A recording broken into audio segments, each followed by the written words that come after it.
Okay, this is a short video just to help keep us on track so that we know where we are right now and where we're heading.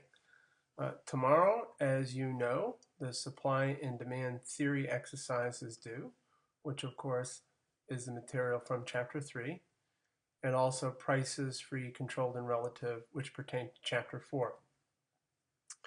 What about for next week? Well, next week we have a practice exam. Now, even though it says Thursday, you can actually access the practice exam before that date. Right? I have to place it on some day, and so there it is. All right, so if you want to open it now, you can, because practice exams are always open. Now, I get lots of questions about this, but if you look, it clearly says practice. Practice means it doesn't count for a grade.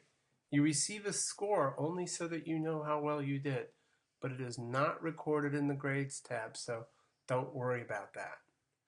Okay, for next week we have chapters 5 and chapters 6, but remember those are not due until next Sunday, so don't get stressed out. These two chapters are not on the first exam. The first exam only covers material through the first 4 chapters. All right.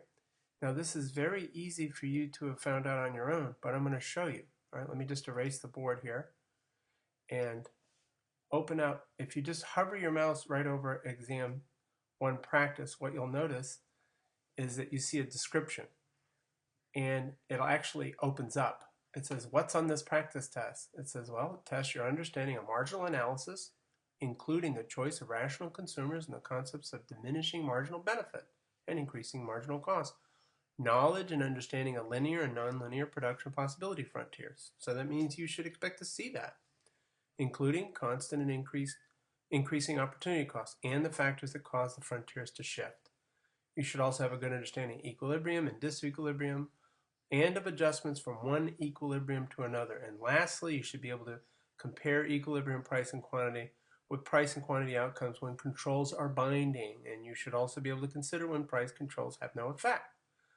And it clearly states the test covers all chapters from the first 4 assigned chapters. But I don't just tell you what it's over, I actually give you examples. And so if you go through this practice test, you will have some kind of idea what the real thing looks like. All right? So, in any event, we're back to where we were. The exam is due on Sunday, April 6th, before 11:45 p.m. All exams open 72 hours prior to their due date. So all you have to do is back away from 72 hours from on Sunday. So Saturday at 11:45 is 24, Friday at 11:45 is 48, Thursday at 11:45 is 72. So that means that Thursday at 11:45, that's when it opens up. So you essentially have all day Friday, all day Saturday, all day Sunday to take the test.